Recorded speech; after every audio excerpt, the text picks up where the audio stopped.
MSD Preview, informação até você. Nessa entrevista eu falo com o Arthur Falsetti, ele que é secretário executivo de Meio Ambiente de Mato Grosso do Sul, da Semadesc. Se eu fosse você, eu ficava no vídeo.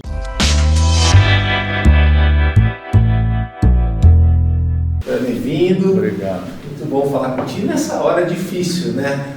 O Pantanal aí com esse momento complicadíssimo, pelos que falam dos números aí, nunca queimou tanto, né? Já superou o que foi 2020, que foi um momento bem trágico, bem complicado, e muito além, claro, do normal, que seria os 400 mil hectares aí, que é o esperado. A gente está no mês de julho, né? Começo do mês de julho, no momento que a gente está gravando isso aqui, lembrando que a seca ela vai até agosto, né? E aí por isso está se intensificando até algumas ações de prevenção para que se evite que esse problema ele atinja números assim desproporcionais e inclusive danos maiores ainda, alguns até irreversíveis. Na visão do senhor que está à frente da Secretaria Executiva do Meio Ambiente da Semadesc, o que dá para fazer ainda no meio de toda essa crise, né? E o que poderia ter sido feito que não foi feito até agora para enfrentar essa grave situação do bioma aí, que é patrimônio da humanidade? Legal. Bom, Danilo, obrigado pelo convite, né? O senhor não precisa, tá? E, pois é, como você disse, é uma situação crítica, né? É um cenário que vem sendo construído. A gente enfrenta uma crise hídrica na bacia do Alto Paraguai muito grande, né? Desde 2019 a gente vem aí com secas consecutivas. Isso vai reforçando essa situação de déficit hídrico que está posta esse ano, né? Não dá para dizer hoje porque a gente já vem falando sobre isso pelo menos desde o fim de 2023, né? Quando a gente olha para os dados disponibilizados pelo Centro de Meteorologia, tanto do Estado, né, como o INPE, o INMET, enfim, os organismos nacionais, a gente vê essa situação hídrica posta, né? A Agência Nacional de Águas também num diálogo com os governos estaduais para entender os impactos disso, e existia essa expectativa, né? Não é à toa que lá em abril ainda a gente já solta um decreto de emergência ambiental. Foi a primeira vez que acontece isso? Primeira vez que acontece com essa antecedência, porque a gente sabia que vinha. E aí, como você falou, para esse período, né, aí pensando no primeiro semestre, a gente tem um acumulado que é maior do que 2020, assim como a gente tem uma crise hídrica que é muito mais severa que a de 2020, né? Então, cenário pior, então. É isso, eu diria que a gente tem aí um resultado do ponto de vista de área atingida que ele é condizente com o cenário que está posto, que é mais grave que o de 2020. A LAS, inclusive, lá da UFRJ, né, que monitora toda essa questão, ela mostra que é uma seca rara do ponto de vista estatístico, é um evento de alta raridade, essa seca desse tamanho que a gente tá vivendo.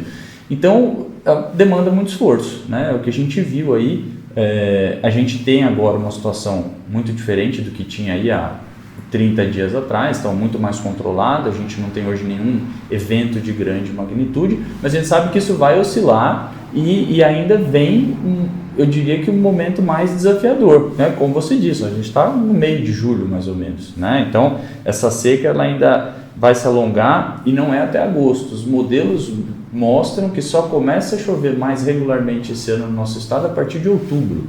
Então a gente tem aí bons 2 meses, pelo menos, pela frente de atacar esse problema, né? E eu acho que passa muito por prevenção e passou por prevenção.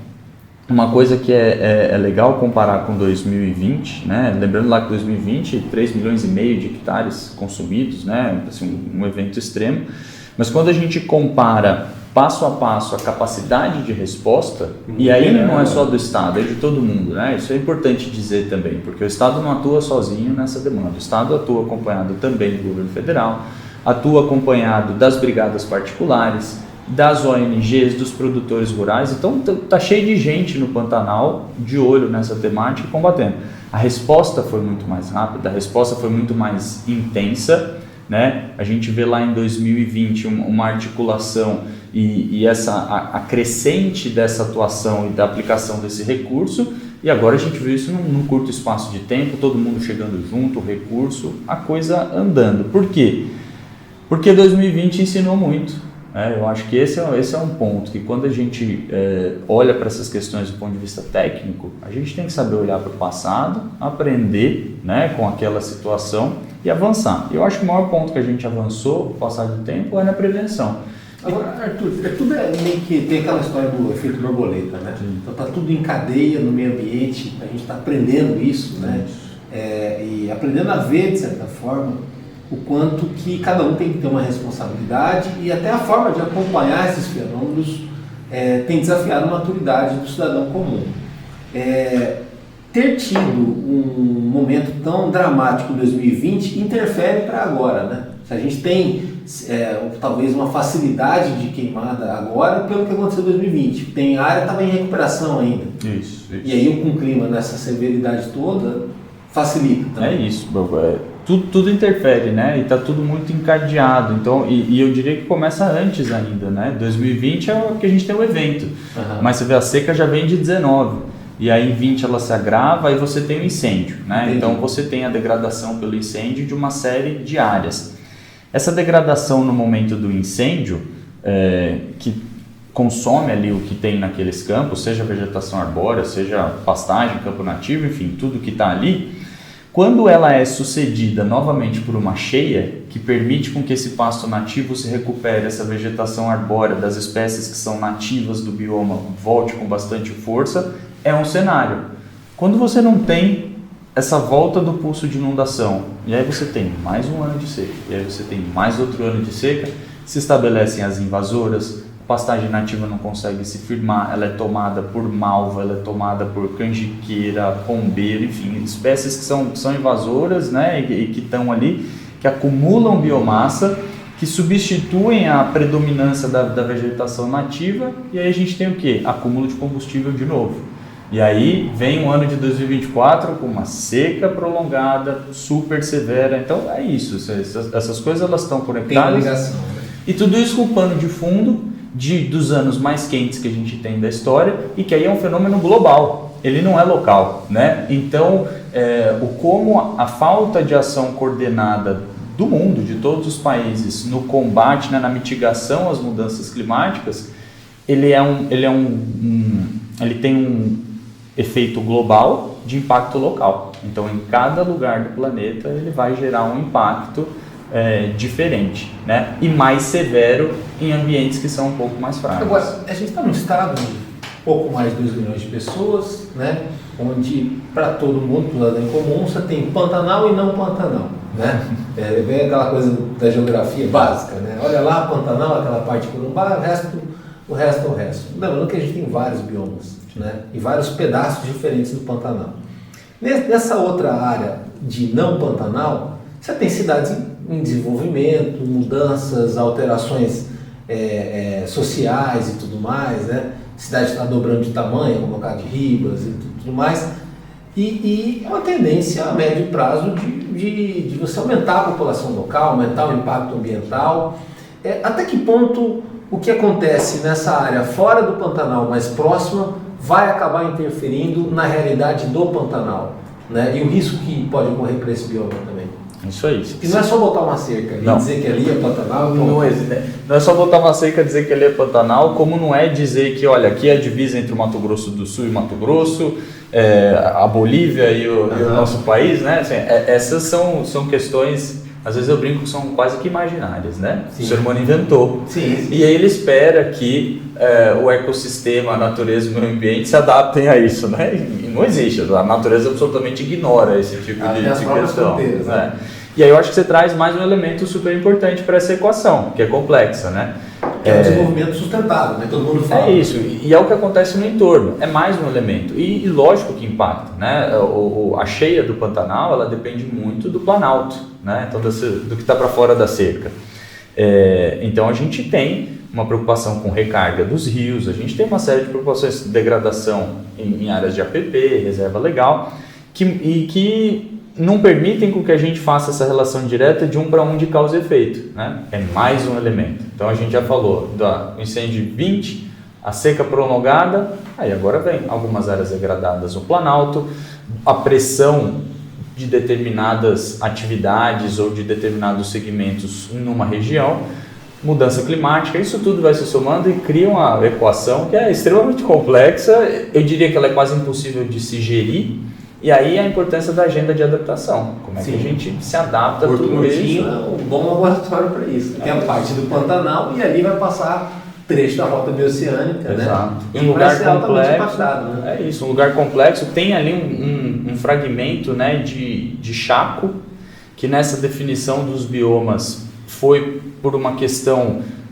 de decisão do IBGE incorporado ao Pantanal, para que não se criasse um novo bioma no Brasil, mas você tem uma região ali que é completamente diferente, ela não é cerrado, mas não é Pantanal também, é uma formação que ela acontece no Paraguai e ela entra ali na região de Porto Murtinho, então eles chamam de Chaco mesmo, né? Vem do Chaco paraguaio ali, é completamente diferente, né? Então, e é isso, vai passar a rota bioceânica, aí você tem um fragmento de território ali que está sob as mesmas regras da lei do Pantanal, mas que quem está ali conhece sabe que não é Pantanal, né? É diferente. Então, toda essa dinâmica, ela é bastante difícil, né? Porque a tendência é a gente diversificar e mudar a matriz econômica do Mato Grosso do Sul, né? Inclusive, para ontem isso, né? Está em desenvolvimento agora, está em avanço isso, mas a gente freou, talvez, ou não soube lidar com essa evolução da maneira que deveria por décadas, né? Agora parece que a coisa está acelerando um pouquinho mais, claro, com fatores do mundo, tecnologia e tudo mais, e os vizinhos também contam muito, né? Muito. Para essa questão. Agora, assim, citando a questão da política pública, que é onde você está bastante envolvido, né? A política pública ela envolve a sociedade em geral, e mudanças de comportamento e pensamentos e tal. O governador Rido, quando era candidato, ele coloca como pauta a proposta do Estado inclusivo, digital e sustentável, né? A gente já está no meio do caminho. No que ele está sendo mais sustentável no Mato Grosso do Sul, que já dá para a gente fazer, de certa forma, um balanço positivo, né? Lembrando que é um propósito que por muitos anos não foi nem citado em campanhas, né? Sim. Né? Talvez a gente tenha lá aquela curva da Marina em 2010, né? 2014, tratando desse assunto, mas era mais como uma forma de tratar como uma identidade própria, né? Mas agora isso foi colocado como prioridade de Estado do Mato Grosso do Sul, essas três linhas e caminhando juntas. Né? Inclusão, desenvolvimento sustentável e a parte digital, para que a economia também tenha uma nova ideia, né? Não fique para trás, né? Nesse momento de transformação do mundo. Perfeito. Eu acho que a gente vem, como você falou, está nas diretrizes, né? Essas palavras, então o governo inclusive, digital, verde, próspero, a questão do inclusive e próspero sempre é muito importante e é uma conexão que é importante de se fazer. Nós somos um estado próspero, nós somos um estado que está em pleno emprego, nós somos um estado e que vem, né? Isso não é novidade. A gente é um estado que vem construindo isso e ganhando essa maturidade. Terceiro, quarto lugar, mas está sempre ali, né? É o terceiro estado com a menor taxa de pobreza extrema do país. E é daí que vem a história do próspero e inclusivo, porque pode ser bom quando a gente olha de forma comparativa. Mas enquanto tiver gente na extrema pobreza, não dá para dizer que a gente, enquanto Estado, atingiu os nossos objetivos. Então a história do inclusivo é isso, é o Estado se desenvolver como se desenvolve, há anos acima da média nacional do PIB, mas trazendo todo mundo, porque senão a gente só cria cada vez mais desigualdade. E até porque não tem como falar de uma política ambiental para alguém que está numa favela, por exemplo. Não tem, e aí entra a história de que normalmente, né, essas comunidades ainda por cima são as mais afetadas por essas mudanças do clima, né? Porque é aquela pessoa que não tem condição de ter um ar-condicionado na sua casa, né? Então não tem dificuldade para lidar, está em áreas que às vezes você tem enchentes, está em áreas que às vezes você não tem drenagem adequada, as ruas ainda são de terras, então os impactos locais das mudanças climáticas eles também são desproporcionais, eles atingem mais as pessoas que são mais vulneráveis. E eu acho que o que a gente busca fazer do ponto de vista de política de meio ambiente no Estado, agora nessa retomada, como você disse, a hora que o nosso líder de Estado coloca o verde lá e dentro das 10 diretrizes que constroem o planejamento estratégico do Estado, você tem uma só para meio ambiente, que é uma outra coisa muito importante, a gente começa a olhar para como que o Estado, né, nessa função dele de criar esse ambiente para permitir com que a iniciativa privada avance, como é que a gente dá diretrizes, né? Então, como é que a gente olha para esse setor, nosso setor sucroenergético, olha para a nossa indústria de celulose. Até na questão da política para subsídios também, né?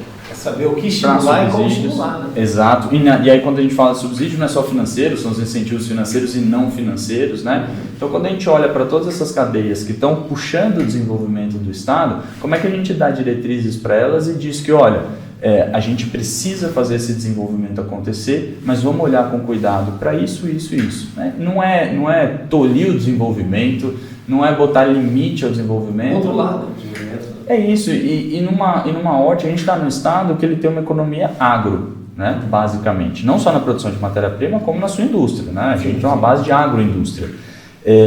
E a gente está num país que não tem como dissociar a discussão de produção e de meio ambiente. Né? Quando a gente pega no Brasil a área preservada dentro das propriedades rurais brasileiras, ela é maior do que o somatório de áreas preservadas em unidades de conservação e terras indígenas. Então quer dizer que a iniciativa privada sozinha detém mais área de preservação do que esses dois outros conjuntos de áreas de preservação. Então como é que eu vou discutir produção separada de meio ambiente se os rios estão cortando as propriedades rurais, se o recurso natural está sendo utilizado nessas propriedades rurais? E é nessa lógica, como é que se tangibiliza isso em estratégia? É por isso que a nossa secretaria é a Secretaria de Meio Ambiente, Desenvolvimento, Ciência, Tecnologia e Inovação. Teve esse frio extremo agora, nessas semanas aqui, que antecedeu essa entrevista, em Itacuru, Amambai, mais uma cidade, teve gado que morreu, né? E aí perguntaram para alguns especialistas, eu acompanhei reportagens sobre isso, falaram que olha, tendo o capão já ajuda muito o animal se proteger da mudança climática extrema, né? Claro que o extremo está mais extremo. Claro, né? Claro. E dentro dessas previsões apocalípticas que se fala do clima e efeitos dele para o mundo, para uma década, pensando assim, se tudo der errado lá em cima na Amazônia e em outras regiões do planeta, essa região aqui do coraçãozinho do Brasil aqui poderia virar um deserto. Sim. E a gente não saber mais o que é Pantanal. Para mostrar o quanto que isso não é tão impossível de ocorrer, o Vale do Taquari é um exemplo aí de uma tragédia que serve de símbolo, né, quando não é feita uma preservação, não é feito um cuidado, né, e a ocupação humana não foi planejada. Né. Dá para se prever outras situações parecidas, monitorar esse risco, essa possibilidade? De certa forma, claro que seria bom que não tivesse acontecido, mas ter acontecido ajuda também na educação ambiental? Eu não tenho dúvida de empresários, disso. De fazendeiros, de pessoas. O Taquari, para mim, né, o arrombado do Taquari, para mim, é um dos exemplos mais emblemáticos que a gente tem no estado. Né? Acho que no Brasil, de algo ruim, mas que a gente precisa tirar lições, né? Já foi turístico, já foi próspero, já foi tudo e hoje em dia não serve de lembrança. E o engraçado é que vai ser, em algumas décadas, alguma outra coisa que a gente não sabe hoje. Porque a gente já começa a ver alguns trechos do Rio tentando encaixar de novo, a gente já tem algumas discussões de o que fazer com aquela região do Delta, então a gente fica olhando e observando, pesquisando, tentando entender. Mas a gente tem, e aí eu acho que sim, isso ajuda a levantar nossa atenção para as outras temáticas. Então, quando a gente olha, eu vou dar alguns exemplos aqui, tá? Região de Bonito, né? Uma região de solo kárstico, pouco conhecimento científico sobre a região, e você tem ali o turismo convivendo com o agro, convivendo com a mineração. Qual é o impacto disso nessa região que é diferente, por exemplo, de uma região de Planalto em, sei lá, Sidrolândia? Né? Assim, características totalmente diferentes. Então, qual é a nossa capacidade de capturar essas diferenças e pensar a política pública para diferentes regiões e ordenar o desenvolvimento de forma que a gente mantenha? Quando a gente olha para os nossos rios também, né? A gente pega um rio Miranda, você vê assim, vários pontos com algum nível de degradação nas suas margens, problema de carga de água, assoreamento em alguns trechos. Então, a preocupação com o recurso hídrico ela tem que ser muito grande. Né? O que aconteceu com o rio Taquari pode acontecer com absolutamente qualquer rio do nosso estado. Então, tem que servir de aprendizado e a gente tem que estar preocupado. E água, eu diria que nós temos assim, duas grandes agendas para o nosso estado nas próximas décadas. Uma é essa agenda da mitigação das mudanças climáticas, então como é que a gente descarboniza a nossa economia, e outra é a água. Porque a água ela é absolutamente imprescindível à vida. Então, se a gente não cuidar do nosso recurso hídrico de forma que a gente garanta a existência dele, a gente vai começar a ter um caso ou outro isolado aí, como foi o Taquari. E a água definiu a colonização desse pedaço do Brasil. Né? Sim. Foi fundamental. Agora sim, se por um lado as coisas melhoraram e os dispositivos apareceram para preservação, hoje o proprietário de uma fazenda que ele cuida daquele espaço, ele faz os princípios ecológicos, ele recebe por isso também, e aí de certa forma ele também se conscientiza, serve de exemplo o vizinho e tudo mais. Então assim, a gente tem caminhos traçados. Por outro lado, no ambiente político, o Brasil regrediu absurdamente na última década, aí, polarizado, com discussões difíceis e uma alta rotatividade nas governanças de prefeituras aí, né? E até de pensamentos que não têm muita sequência, né? Em políticas de Estado. A gente tem pela primeira vez um governador do Mato Grosso que fez o seu sucessor, né? Então, ou seja, tende a dar continuidades a muitas coisas que foram os 2 mandatos do Reinaldo, e principalmente traçar um planejamento estratégico que vamos botar aí, durar aí 12 anos, né? De um começo, meio e fim, bem sólido, bem consistente. É uma chance que poucos estados do Brasil têm, né?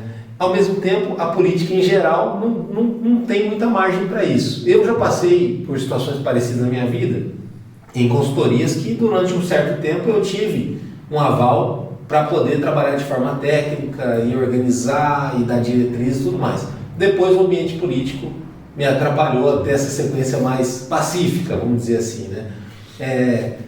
O governo Riedel, na sabedoria que eu acho que ele deve ter, né? Porque praticamente todo mundo compara ele ao CEO, e você está lá dentro, você também espelha o mesmo comportamento. Vocês têm pressa para aproveitar esse bom momento? Porque isso não dura para sempre, a história brasileira é muito passional, né? E a tendência mesmo da região é sempre de muitos combates, e polarizações e desconstruções, mas agora é um período que isso está de certa forma blindado. Sim. Né? E claro que quando isso passar, muitos resultados estarão em risco. Né? Eu vejo assim, Danilo, eu diria que quase pressa eu chamo de urgência. Né? Porque na pressa a gente às vezes se atrapalha. Mas assim, eu sou da iniciativa privada, é a minha primeira experiência no público. Né? E eu estou há menos de um ano nessa nova vida. O que chamou a minha atenção? É ter um projeto de Estado. E ter um projeto de Estado é o quê? É quando você vai construir política pública, vamos pensar na lei do Pantanal como exemplo, é o como você envolve a sociedade, todo mundo que é parte interessada desse projeto, traz para dentro e carrega ele, leva para a Assembleia Legislativa, aprova uma lei e forma algo que, ainda que você tenha alternâncias depois de poder ou mudanças até de correntes, o que é normal, né, natural da política, é muito mais difícil de se dissolver e de se perder com o tempo, porque teve um rito. Então eu acho que quando a gente vai construindo política pública dessa forma, e é isso que me chama a atenção nessa gestão, porque eu não trabalho com pessoas hoje que eu vejo que tem um projeto de perpetuação no poder. Sim. Eu trabalho com pessoas que estão querendo ter um projeto de Estado, o Estado do Mato Grosso do Sul. Tem uns projetos personalistas, né? É uma coisa assim que às vezes você vê, não tem muita coisa além da superficialidade. Nesse caso não, você tem raízes, estão sendo estruturadas. Perfeito. E dessas raízes você vai ter lá na frente algum resultado disso, se todo mundo der continuidade. É uma vitória da sociedade. Né? É isso, não, a tua análise é muito boa, porque aí ao mesmo tempo que você tem essa pressa, essa urgência de aproveitar o momento, é muito difícil fazer algo bom e que envolva toda a sociedade rápido. Sim. Então a gente está sempre tentando achar aquela história do limite entre o ótimo e o bom, né? Às vezes vão dar o ótimo, vai o bom e vamos construindo. Mas assim, eu acho, aliás eu tenho muita convicção de que uma parte muito grande daquilo que está sendo posto, e aí eu posso falar com mais propriedade da minha área, né? Da área de meio ambiente. Para um projeto de Estado, vai ficar de legado para o Estado de Mato Grosso do Sul e está muito menos sujeito a ser dissolvido lá na frente. O que não quer dizer, e isso é uma coisa que a gente que vem desse lugar da iniciativa privada e também que eu tenho um respeito muito grande pela ciência, eu espero sim que daqui a 10, 12 anos, quem tiver aí sente para rever o meu trabalho. Porque com certeza, à luz do conhecimento que vai existir daqui a 10, 12 anos, muito do que eu estou propondo hoje pode ser que seja obsoleto, pode ser que precise de fato ser alterado, ser construído, mas não jogado no lixo e ir de repente para um rumo completamente contrário àquilo que o Estado precisa. Os procedimentos eles são naturais, né? A forma como a gente encara eles, debate eles, eu acho que no caso não é saudável, né? No Brasil tem muito esse problema, eu falo em escala federal, né? E também nas escalas regionais, e que são fundamentais porque, de certa forma, que a gente sabe que o clima ele caminha aí para 20 anos de mudanças grandes, dramáticas. Agora, se a gente não trabalhar isso dentro da política pública estratégica, né, vai ser difícil pensar em produtividade nessa região, qualidade de vida e tudo mais. Tem que estar bem alinhado, né? E preferencialmente sem ideologia, né? Sem ideologia. Sem ideologia. Discussão técnica pelos objetivos que aquilo precisa alcançar. Porque no final do dia, eu tenho, talvez seja um otimismo exagerado meu, mas no final do dia eu entendo que a gente tem uma dificuldade nessa discussão política talvez, que é no como. Mas no fim do dia todo mundo quer a mesma coisa. Sim. Todo mundo é muita gente, mas assim, a esmagadora maioria. Sim. Todo mundo quer que o Estado se desenvolva, todo mundo quer preservar esse capital natural que a gente tem nesse Estado, que é um negócio sim, absurdo. Todo mundo quer a mesma coisa. A gente bate a cabeça às vezes no como. E o que atrapalha é a ideologia. Então quando a gente vai olhar para a ciência, vai olhar para a discussão técnica e consegue deixar isso um pouco de lado, eu acho que é a janela que a gente vai avançando para fazer mais. Mas aí a gente tem vizinhos com mais tempo de história, sim, que ao mesmo tempo ter mais tempo de história, né, não impediram eles de ter essa contradição toda, né, do ambiente de decisões. Para Mato Grosso do Sul, nessa escolha, né, de fazer o melhor possível e o melhor muito bem estruturado, na tua visão, tem sido também um diferencial para trazer o olhar do mundo para cá, e tanto o olhar daqui para o mundo e conseguir vender o Estado, né? Foi uma coisa que sempre falavam, né? Eu, por exemplo, fiquei muito emocionado uma vez, acho que em 95, eu estava no aeroporto, fora daqui, eu olhei lá uma propaganda de Bonito, eu falei, olha só, Bonito, do meu Estado e tal. Depois ficou aquela coisa toda, né? Claro, fui considerado ali o segundo melhor destino ecoturístico do Brasil, depois o melhor, junto com o Fernando Noronha, vendeu de Mato Grosso do Sul. O sul-mato grossense ele fica envaidecido com isso, mas vai muito além da vaidade. Vender a sua região, vender o Estado, significa trazer dinheiro de fora para cá, e esse dinheiro traz o desenvolvimento, né? Perfeito. E como você vende, escolhe também como vai vir esse dinheiro, claro, que qualidade de dinheiro vai vir, né? E aí todas as pautas se conectam, porque a empresa que está hoje lá, né, com o seu centro administrativo em São Paulo, que está decidindo onde vai ser a próxima planta dela, ela está olhando para uma série de fatores. Ela está olhando para a logística que a gente tem no centro da América Latina, e aí quando o Estado tem um projeto de uma rota bioceânica, ele tangibiliza isso e diz, olha, não é só uma posição central, é uma posição central conectada e que permite que negócios aconteçam. Ela está olhando como que o Estado investe nos projetos estruturantes, e aí quando a gente pega um Estado que investe o percentual que a gente investe da nossa receita corrente líquida, né, em infraestrutura, isso chama atenção, e está olhando também para o meio ambiente, como é que a gente institui política pública, como é que a gente cuida do processo de licenciamento ambiental, como é que a gente acompanha a compensação ambiental dessas indústrias que estão se instalando aqui, e quais são os projetos que a gente tem na prateleira para quem quer investir nisso, né, nesse desenvolvimento. E eu tenho uma sensação muito grande, eu tive a oportunidade de ir com o governador para Nova York, né, no MS Day, que chama MS Day, mas é uma semana que a gente atua justamente nessa prospecção de negócios, e é impressionante o feedback que a gente recebe das empresas por tudo que a gente está fazendo, como que o Mato Grosso do Sul é atrativo para esses investimentos, mas o principal, todas as reuniões é da questão do acesso. As empresas ficam impressionadas de conseguir, com um telefonema, falar com o governador, falar com o secretário, de vir sentar à mesa, discutir, sabe, alinhar, então de conseguir transitar com a gente esses projetos. E aí é o que você falou, é a vaidade no sentido de que dá autoestima pra gente, né? Sim. Poxa, quando essas empresas que estão aí, né, vêm e decidem, olha, minha próxima planta... de gigantes. Você pega o Mato Grosso, tem uma história gigante, né, comparado com o Mato Grosso do Sul. O estado de São Paulo nem se fala, né? Metade das empresas estão na cidade de São Paulo. Paraná, você tem o Paraná, que é um Japão brasileiro, do agro, potência, né? Goiás também, outro estado gigante. E Minas é um microcosmo do Brasil. Então a gente está no meio de gigantes ali e com 2 países vizinhos, né? Então, e formatando essa identidade, né? Um governo que dê certo, como a gente está tendo nesse momento, essa oportunidade, valida talvez essa maior semente que é da identidade produtiva e de cultural e tudo mais, para posicionar a gente no mapa, né? Infelizmente tem muita gente que ainda erra o nome, né, e não sabe onde fica o Mato Grosso do Sul, né? Não identifica isso, até da classe política e tudo mais. Agora, com uma boa identidade produtiva, isso consegue, né? Ter grandes empresas na região vai ajudar essencialmente nisso. Mas para que isso aconteça, há a exigência da mão de obra, né? Essa mão de obra ser mais qualificada, mais estruturada. Há acenos tímidos nesse sentido, né? Nas cidades e no estado, né? Mas há um direcionamento.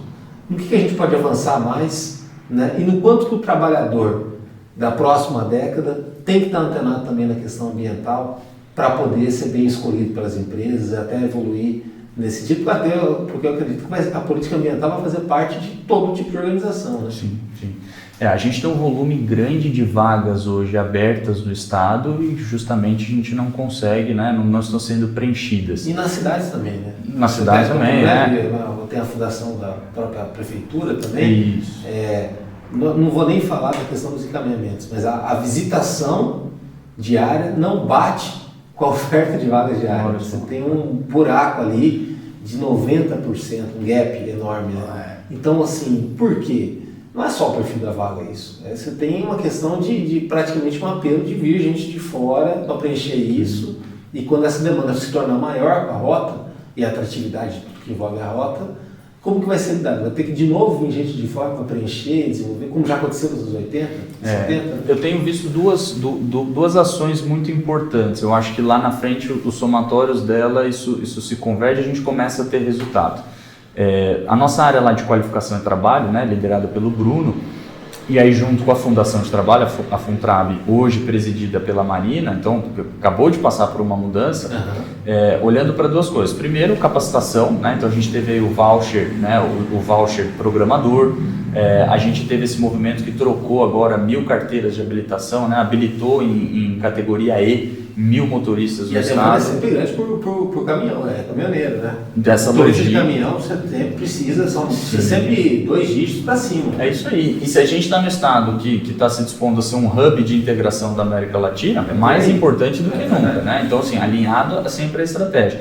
Então, assim, a capacitação e do outro lado, uma maior integração, que eu acho que é uma coisa que é muito forte que a Marina está trazendo com a iniciativa privada. Para a gente não ficar no nosso cantinho aqui, ver lá. Porque muitas vezes a vaga da iniciativa privada não vem parar no nosso banco.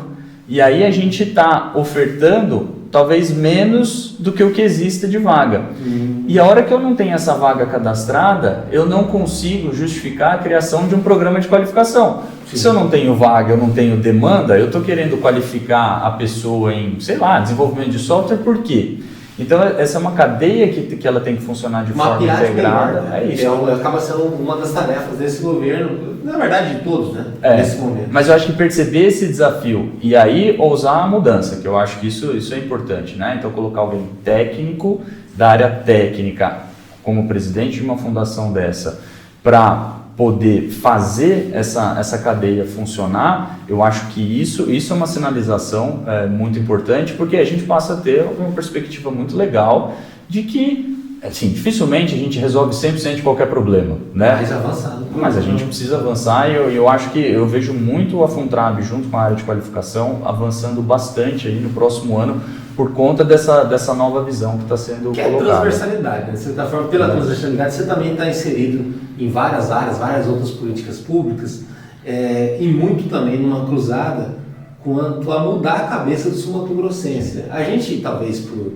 excesso de terra e excesso de condições e oportunidades, acostumou a descartar, dependendo, espaços e projetos com uma facilidade anormal comparada com outros grandes centros onde o metro quadrado ele é mais valioso, né? Você pega hoje em dia em Campo Grande, você tem ruas que já foram pujantes e hoje em dia estão abandonadas, né?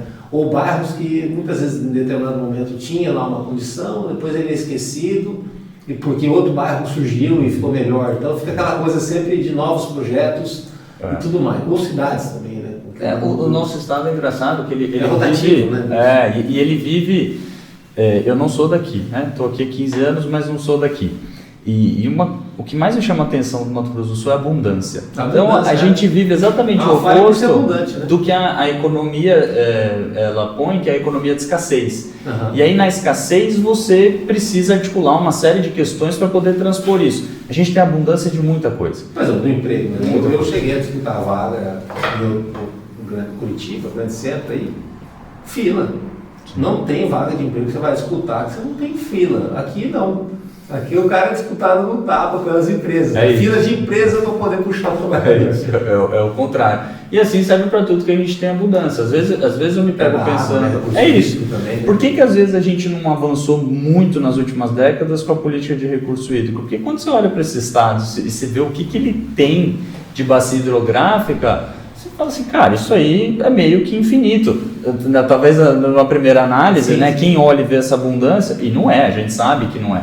Então eu acho que assim, a abundância do que a gente tem, que é a nossa maior dádiva, se ela nos impede de olhar para frente, ela também pode ser um risco muito grande. Então a gente tem que mudar a mentalidade. A gente tem que ter em abundância e querer ter em abundância para sempre. E para cuidar disso. Lá para aquele começo da conversa da gente, para o leigo, quando ele olha no jornal, né, nas notícias, essa questão das queimadas do Pantanal, ele fala 5% do total já queimou, que é muito, mas ao mesmo tempo também 5% é muito, não é muito, porque são quase 800 mil hectares, né?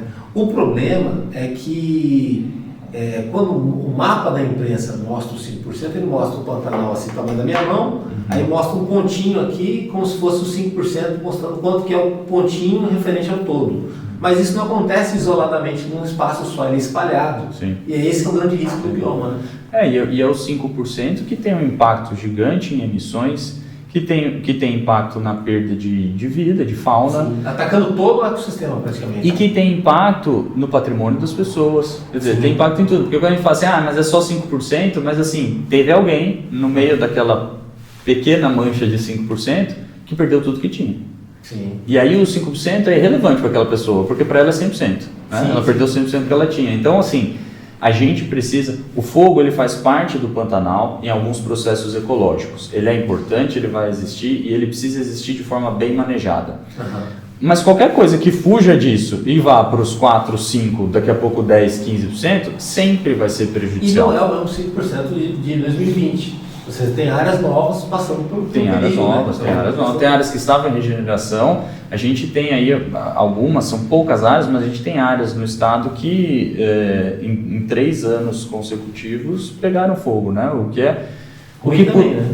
O que é péssimo. Quase um caso perdido, né? Porque a recuperação e aí de novo é a história da abundância, né? Mas mostra também a capacidade de regeneração desse ambiente, né? A ponto de você em 3 anos seguidos ter o que queimar, quer dizer, aquilo regenerou. Então, de novo, assim, o Pantanal é muito forte, é muito poderoso do ponto de vista natural. Mas qualquer coisa que fuja do que são limites aceitáveis, a gente precisa combater, precisa ir para cima mesmo, não pode achar que é normal. O que acontece no Pantanal, principalmente nesse período de seca, pode impactar em Campo Grande, na mudança climática de Campo Grande, que todo mundo tem percebido que tem chovido bem menos em Campo Grande. Né? Sim, o que acontece no mundo inteiro pode impactar Campo Grande, né? E é o que está acontecendo, né? Todos nós no planeta, a gente divide uma mesma atmosfera, né? Então, as emissões que acontecem em qualquer lugar, elas estão aí impactando todo mundo. E aí a gente tem o impacto da Amazônia muito grande na regulação de chuvas aqui do nosso estado.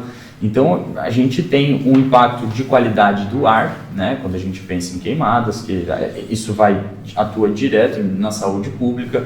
Então eu diria que assim, não tem lugar no mundo que está isolado a ponto de estar blindado desses efeitos. Não existe, alguns mais, outros menos. E aí Campo Grande, por ser uma grande cidade, por ser naturalmente uma grande ilha de calor, vai ser mais impactada do que outras regiões, dependendo do problema. Agora, pelo nosso tamanho de população e condição ainda de abranger todo mundo numa mesma ideia, Aqui seria um bom laboratório para projeto de carbono zero, né? Porque esse também eu acho que pode ser um grande legado também se a gente avançar nisso, né? Eu não tenho dúvida. O nosso estado tem um potencial muito grande, né? Primeiro, é um estado que tem 38% da sua vegetação nativa preservada, né? O que quando a gente compara aí com um vizinho como São Paulo, Paraná, é bastante diferente. A gente tem ambientes, né, que são super diferentes e ricos, como o Pantanal. Poucas cidades. E a gente tem uma característica importante.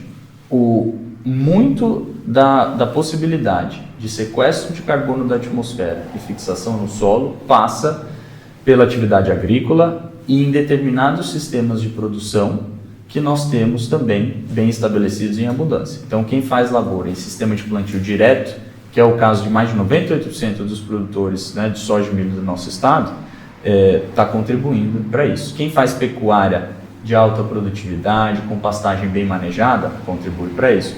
Nosso setor de florestas no estado, que está todo ele no cerrado, né, ao invés de manter como reserva legal os 20%, que seria obrigatório, o setor de florestas plantadas no Mato Grosso do Sul tem 44% de reserva legal. Então é mais que o dobro do que precisaria ter. E a gente tem um potencial de ganho muito grande, que é onde eu acho que a gente vai, com certeza, sequestrar muito carbono e ajudar o estado nesse desafio, que é na região norte e leste do estado, onde a gente tem pastagem degradada.